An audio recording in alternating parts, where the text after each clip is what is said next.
sudah Iya. meluangkan waktunya untuk saya di sini. Saya ingin menanyakan beberapa hal nih terkait pengalaman Pak Sakban sebagai kepala sekolah di SMP Bangun Benua. Saya Pak ya. Insyaallah. Mana nih Pak, selama ini bagaimana Bapak dapat mengidentifikasi kasus-kasus yang merupakan dilema etika atau bujukan moral? Jadi mungkin selama ini pernah terjadi permasalahan atau kasus di sekolah Bapak di mana Bapak itu bingung mau ngambil keputusan apakah ini merupakan dilema etika yang sama-sama benar nih posisinya. Memang sangat berhati-hati dalam mengambil keputusan yang jelas supaya keputusan Bapak itu tidak salah dan kemudian tidak merugikan pihak lain. Nah, di sini dilemanya cuma gini aja sebenarnya, ada sebagian tenaga pendidik yang kurang disiplin aja. Kurang disiplin itu.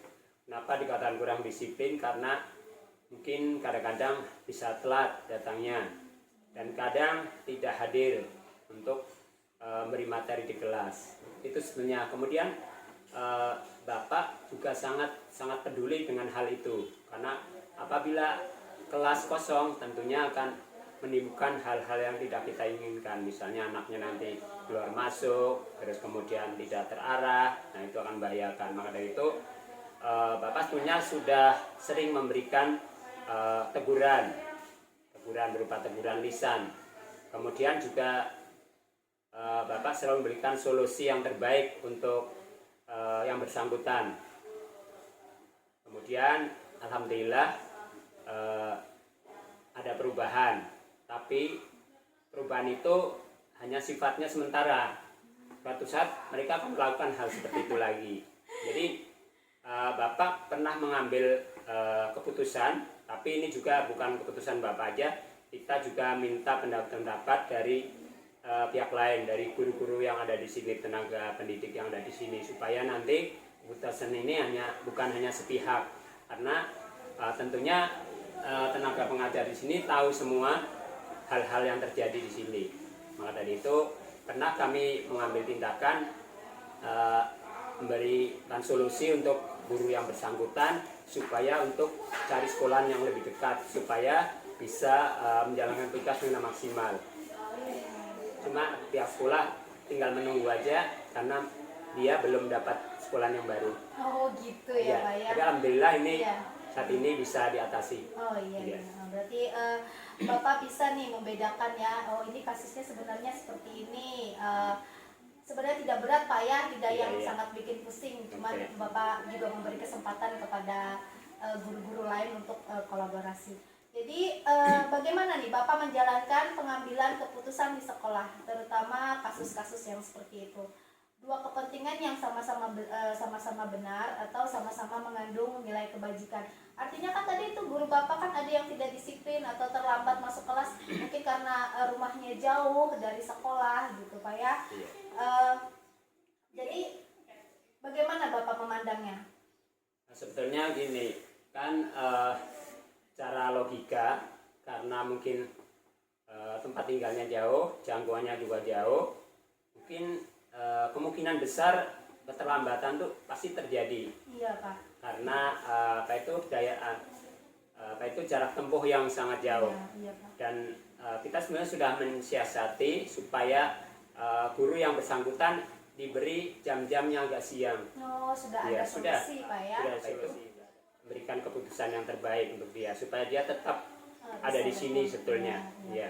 Kembali gitu, langkah-langkah prosedural Bapak dalam mengambil sebuah keputusan. Pertama-tama kira-kira apa yang Bapak lakukan? Yang jelas pertama kita sudah memantau dulu sampai seberapa dia melanggar disiplin. Oke. Kemudian setelah itu kita berikan teguran-teguran. Setelah teguran, umpama masih, kita juga akan komunikasi atau minta pendapat dari pengawas. Apa sebenarnya yang harus kita lakukan? Karena kita punya atasan yaitu pengawas. Kolaboratif juga Pak ya dengan di atas Bapak gitu. Iya. Oke. Kemudian selama ini apakah Bapak mengambil menganggap efektif keputusan Bapak itu? Sebetulnya sampai saat ini belum efektif sih. Karena apa? Karena tetap aja jarak tempuh yang berpengaruh. Ya, jarak tempuh berpengaruh. Cuma kalau pendapat dari kita minta pendapat dari sana dari sini, terus dari pengawas. Jadi solusinya memang itu, harus cari tempat kerja lagi yang lebih dekat dengan dikembalikan kepada ininya Pak ya, iya, yang bersangkutan. Iya, bersangkutan. Gitu. Karena kalau kita langsung mengambil keputusan langsung harus keluar atau diberhentikan, ya, itu rasanya kurang manusiawi, kurang bijak. Iya, melanggar nilai kebajikan Pak ya, kurang rasa bijak, kemanusiaan. iya. Iya, Beri kesempatan. betul. Apa saja yang selama ini merupakan tantangan dalam pengambilan keputusan Bapak? Jadi tantangannya itu apa Pak? Sebenarnya tantangannya moral. Oh, moral. Salah satu adalah moral. Tidak enak Iya. Pak ya. Iya, moral. Karena hidup ini memang manusia itu kan manusia yang adalah makhluk sosial. Iya Pak. Dan tidak menutup kemungkinan diri kita sendiri mungkin bisa melakukan hal seperti itu. Cuma kalau kita melihat hal seperti itu, mau tidak mau, saya sendiri sebagai pimpinan tetap ada ketegasan supaya tidak berlarut-larut.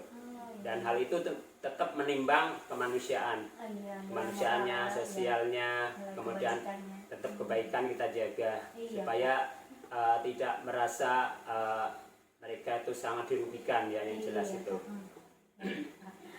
Apakah Bapak memiliki jadwal tertentu dalam pengambilan keputusan? Misalnya nih Pak, jika terjadi masalah, apakah Bapak langsung mengambil keputusan hari itu saat situasi itu juga harus selesai, atau Bapak menunggu penyelesaian waktunya, atau memikirkan dulu, atau memiliki jadwal tertentu? Bagaimana Pak?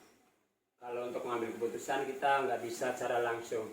Tentunya harus ada pertimbangan-pertimbangan dulu yang matang, kemudian ada masukan-masukan supaya tidak salah dalam mengambil keputusan. Karena dari satu pihak, misalnya Bapak aja sendiri tidak ada pendapat yang lain, masukan-masukan yang lain, kayaknya bisa berakibat fatal. Oh iya Pak ya, iya betul. Apakah ada seseorang atau faktor-faktor lain yang selama ini dapat mempermudah dan membantu Bapak dalam pengambilan keputusan? Ada. Yang jelas karena di sini kan ada Pakasek kurikulum, kesiswaan. Itu bisa kita libatkan juga guru-guru yang lain. Jadi meskipun saya sebagai pemimpin di sini tidak bisa secara langsung harus ini adalah keputusan saya, tidak bisa. Ada Wakasek kesiswaan, Wakasek kurikulum. Itu nanti akan mereka akan memberikan pendapat bahwa mungkin karena disiplinnya ini di kurikulum akan sangat dirugikan, di kesiswaan juga sangat dirugikan misalnya, karena tentunya kalau guru tidak disiplin masuk terlambat, itu dari pihak kesiswaan akan merasa dirugikan karena anaknya tidak terkendali. Baiklah Bapak, kemudian pertanyaan terakhir nih, dari semua yang Bapak sampaikan tadi, pembelajaran apa nih yang dapat Bapak petik dari pengalaman Bapak mengambil keputusan? Sebenarnya dari pengalaman Bapak mengambil keputusan ini, salah satunya adalah bahwa hidup kita ini sebenarnya kembali kepada diri kita sendiri. Bagaimana kita untuk hidup sosial, bersosialisasi dengan orang lain, kemudian hak dan kewajiban kita pikirkan bahwa hidup ini harus cari yang berkah aja. Wes, mantap. Wah, terima kasih banyak pada Pak Saban atas waktunya dan kesempatannya sudah meluangkan waktu.